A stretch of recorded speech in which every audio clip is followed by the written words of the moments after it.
pemetaan, analisis ketersediaan sekolah inklusif di masing-masing wilayah. Kami mendorong, karena sejatinya terkadang sekolah saya ini sebenarnya ada nih anak berkebutuhan khusus, tapi belum dilabeli secara formal sekolah inklusif.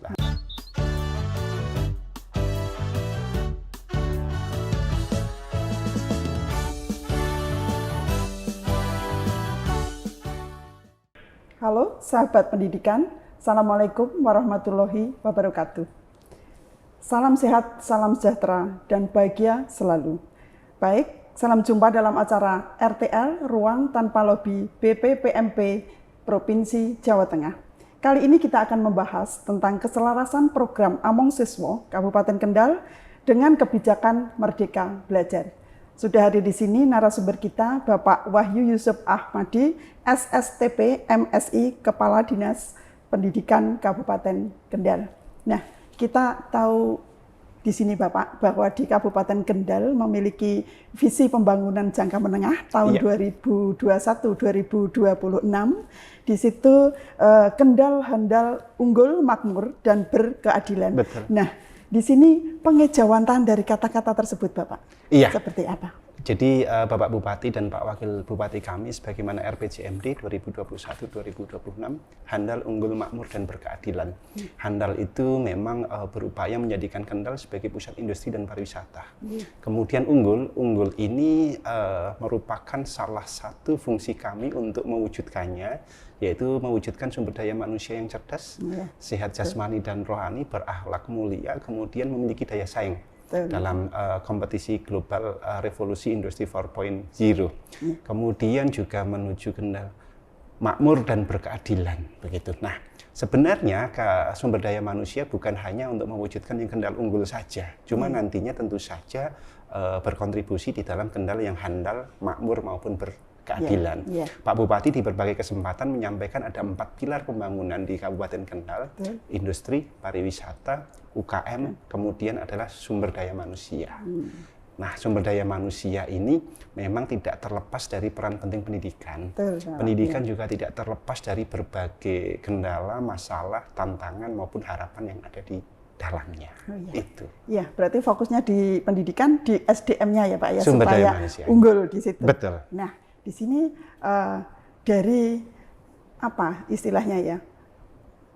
Potensi-potensi yang ada di Kendal, saya melihat SDM-nya memang sudah bagus, jadi memang di situ progresnya pun saya melihat juga sudah begitu kenceng. Nah, di sini saya juga mendengar di sini Pak ya, ada program Among Siswa dari penggagasnya Pak Wahyu sendiri. Siap. Ya. Itu seperti apa Pak? Ya, historisnya munculnya dari program Among Siswa itu sendiri. Iya, jadi historinya ini memang ya serba kebetulan, cuma bahwa ini berawal dari refleksi saya bersama teman-teman semua jajaran di Dinas Pendidikan dan Kebudayaan dalam menjalankan tugas dan fungsi dalam hal ini terkait pendidikan, Bu Ana. Ya, kebetulan saya masuk, Pak Bupati baru juga, kemudian ada pandemi COVID-19. Pada waktu itu pendidikan ini menjadi salah satu sektor yang terdampak. Ya, di luar sana banyak yang dibicarakan yang terdampak ekonomi, kesehatan, padahal pendidikan itu juga terdampak. Sangat perlu ya. Iya. Nah, di dalam pandemi COVID-19 kemarin, saya merasakan sendiri ternyata survive teman-teman, Bapak Ibu guru itu relatif luar biasa. Ya, sebagian tidak mau menyerah dengan keadaan begitu, sehingga memang kreativitas prakarsa pada waktu itu dituntut. Itu yang pertama. Yang kedua, kebetulan di tahun 2021 kami mewakili Jawa Tengah mengikuti SDGs Akademi Indonesia. Nah, kalau pendidikan kan berkaitan dengan tujuan yang keempat. Kemudian di tahun 2022 awal ini kami mengikuti pelatihan kepemimpinan nasional tingkat 2. Nah, kebetulan juga bahwa pemerintah pusat saat ini sedang mengembangkan kebijakan besar Merdeka Belajar yang menurut kami itu challenging sekali, penuh tantangan, dan kami sangat sepakat dari esensi Merdeka Belajar itu, sehingga memang perlu kita dukung dan sukseskan bersama. Nah, kemudian di bulan Mei kemarin bertepatan dengan peringatan Hari Pendidikan Nasional, pemerintah Kabupaten Kendal meluncing Among Siswa. Berarti tahun 2021 ya Pak ya? 2022. 2002. Oh, 2022 kami meluncing Among Siswa. Among Siswa sendiri ini merupakan strategi kebijakan. Oh, begitu. Jadi Merdeka Belajar ini kebijakan secara nasional, kami terjemahkan dengan strategi kebijakan di daerah dengan nama Among Siswa. Oh, ya, begitu. ya. Kami beri nama Among Siswa, Bu Ana. Kami kita tentu saja tidak bisa terlepas dari filosofi nilai-nilai dasar pendidikan. Begitu. Antara lain yang pertama, Ki Hajar Dewantara dulu punya sistem Among, misalnya begitu. Kemudian bahwa sejatinya hakikat dari pendidikan, subjek dan objeknya adalah manusia. Sehingga pendidikan itu kan memanusiakan manusia. Dalam banyak hal dan yang dituju itu pasti manusia. Begitu. Sehingga kami berharap Among Siswa ini menjadi spirit, begitu. Spirit kami yang ada di Kabupaten Kendal tidak terbatas hanya Dinas Pendidikan Kebudayaan, tidak terbatas pendidik, guru, swasta, pengawas, begitu, tidak terbatas itu. Namun semuanya. Dan ekosistem inti harapan kami itu juga memiliki spirit Among Siswa ini. Ya. Sasaran khususnya Pak untuk Among Siswa itu sendiri? Iya. Apakah hanya ke peserta didik ataukah kepada PTK-nya juga di sini? Iya, sasarannya adalah ke ekosistem inti pendidikan. Itu yang pertama. Ekosistem inti pendidikan antara lain tentu saja anak-anak kita, siswa, orang tua, kemudian pendidik tenaga pendidikan, kemudian kepala sekolah, pengawas, dan juga masyarakat. Utamanya masyarakat yang ada di sekitar. Kemudian sasaran lainnya tentu saja adalah semua stakeholder yang terkait, dalam hal ini adalah multi helik. Ya, kami sangat menyadari bahwa di awal kami mencoba menginisiasi bersama teman-teman Among Siswa, dukungan atau dalam hal ini kolaborasi dengan berbagai pihak itu sangat diperlukan dan sangat penting, begitu Bu Ana. Jadi kami coba menyampaikan intisari dari key success Among Siswa itu adalah yang pertama inklusif, yang kedua diferensiasi, yang ketiga digitalisasi, yang keempat kolaborasi. Iya, itu semua sesuai dengan Merdeka Belajar ya. Iya. Kebijakan terkini di sini. Betul. Nah, kami tambahkan juga Bu Ana bahwa Among Siswa ini sejatinya juga merangkum beberapa episode dari Merdeka Belajar. Oh begitu ya, betul Pak. Iya, antara lain misalnya yang episode ke-5 itu Guru Penggerak, episode ke-7 itu PSP Sekolah Penggerak, episode 15 Kurikulum Merdeka, episode 19 ini Rapor Pendidikan, tentu saja plus juga episode pertama Asesmen Nasional, didukung juga beberapa episode lainnya termasuk juga pemanfaatan dana BOS misalnya. Itu dimaksimalkan Pak ya, betul. Untuk mendukung kemajuan pendidikan. Baik, kira-kira strateginya itu seperti apa? Bentuk realnya di lapangan Pak? Iya. Jadi Among Siswa ini sendiri ada beberapa tahapan baik itu jangka pendek, menengah maupun panjang begitu. Antara lain yang sudah tercapai output di jangka pendek Bu Ana, yang pertama adalah keberpihakan kita kepada anak-anak dengan hambatan atau anak berkebutuhan khusus dalam bingkai sekolah inklusif. Kami terbitkan kebijakan regulasi daerah dengan peraturan Bupati. Peraturan Bupati nomor 30 tahun 2022 tentang pendidikan inklusif. Kemudian kami juga tetapkan piloting sekolah inklusif. Supaya sekolah-sekolah kita ini sedikit banyak bisa asesmen dirinya sendiri, mengetahui inklusif seperti apa, kemudian juga bisa menyadari bahwa sejatinya anak dengan hambatan itu belum tentu dengan anak-anak yang memiliki hambatan secara prinsip. Mungkin memiliki kesulitan belajar itu sendiri, ini sebenarnya hambatan. Begitu. Pendidikan inklusif ini kami kembangkan. Dan alhamdulillah di 2022 kemarin kolaborasi dengan salah satu lembaga nirlaba kita mengadakan donasi juga, penggalangan dana Pak ya? Iya, penggalangan dana dengan melaksanakan lari ultramaraton. Begitu. Kemarin terkumpul 300 juta lebih. Dan insya Allah di 2023 ini juga akan dilakukan lagi. Concernnya utamanya di pendidikan inklusif. Yang kedua terkait dengan minat dan bakat peserta didik. Iya, bahwa anak-anak kita ini merupakan anak-anak yang unik dengan minat, bakat dan potensi masing-masing begitu. Yeah. Tidak semuanya itu memiliki kemampuan, kepeminatan di akademik, bisa juga non akademik, olahraga, seni misalnya. Lah, salah satunya kemarin kami terbitkan peraturan bupati tentang kelas khusus olahraga di jenjang SMP. Piloting baru itu piloting sudah ada, dan di tahun ajaran baru nanti sudah ada beberapa sekolah yang mengajukan diri untuk ditetapkan sebagai piloting kelas khusus olahraga. Ini memang harus kita mulai. Pak Bupati kami juga seorang atlet, sangat suka olahraga. Beliau juga sangat memahami karena dulu pernah juga bersekolah di luar negeri, bahwa di luar negeri itu ternyata olahraga ini merupakan sebuah bentuk reputasi dan kedaulatan bangsa, begitu ya. Beliau juga dengan perspektif yang demikian. Kemudian atas yang minat bakat ini kami juga membangun dan mengembangkan aplikasi namanya Si Pemikat. Sistem informasi pembinaan minat dan bakat peserta didik, sehingga sedikit banyak si Fulan, si Budi itu kepeminatan di SD apa sih, olahraga bola, ini seni, ini pantomim dan sebagainya. Ini kami coba rangkum, meskipun itu tidak nantinya yang bersangkutan seterusnya akan mengembangkan minat bakat di hal yang sama. Nanti kan mereka juga penggalian diri ya, Bu ya. Kemudian yang selanjutnya kami membangun dan mengembangkan aplikasi namanya E-Kendali. E-Kendali, kendalnya besar, I-nya kecil, begitu, biar kendalnya ada. Itu akronim dari Kenali dan Dalami. Ini merupakan aplikasi buat pengawas. Kenali dan kendali. Iya, buat pengawas dalam mereka melaksanakan tugas fungsi pengawasan ini nantinya bisa diakses kapanpun, dimanapun, oleh siapapun, begitu. Standar-standar pendidikan di sebuah satuan pendidikan yang menjadi sekolah binaannya.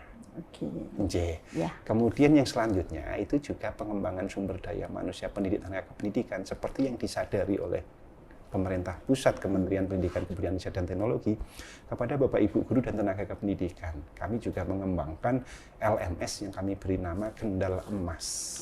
LMS Kendal Emas. Kendal Emas itu akronim dari Kendal Learning Management System yang saat ini terintegrasi dengan LMS-nya Badan Kepegawaian Pendidikan dan Pelatihan Kabupaten Kendal. BKPP.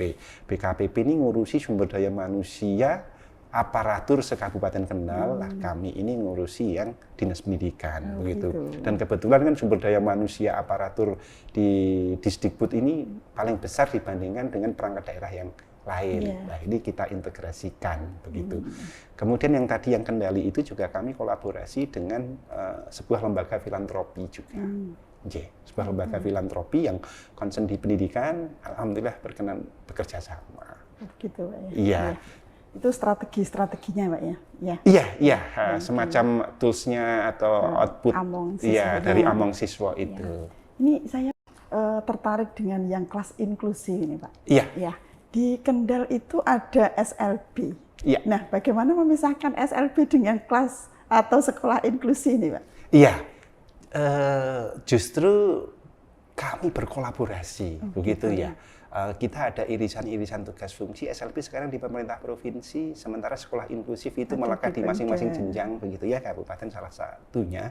Justru antara lain kemarin kami pembentukan guru pembimbing khusus di awal sebelum kita tetapkan piloting, ada pembentukan guru pembimbing khusus itu ya pengawas SLB, salah satu kepala sekolah SLB, kemudian guru SLB ini memberikan materi penguatan kepada calon-calon guru pembimbing khusus pada waktu sekolah inklusif, begitu. Termasuk juga kami memberdayakan ada talenta-talenta kami, ada anak dari keluarga kurang mampu, begitu, sudah sampai S2 dengan beasiswa. Ini sangat diapresiasi Pak Bupati, Mas tolong berdayakan.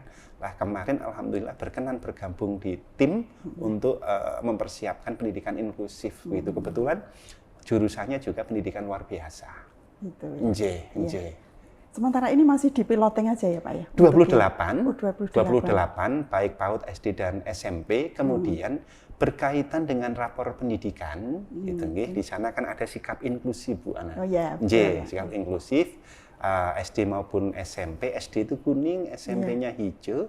Ini kami sudah mengeluarkan surat ke Satuan Pendidikan untuk melakukan asesmen mandiri. Yang kedua, koordinator wilayah kecamatan bidang pendidikan, pengawas dan penilai untuk melakukan pemetaan, analisis ketersediaan sekolah inklusif di masing-masing wilayah.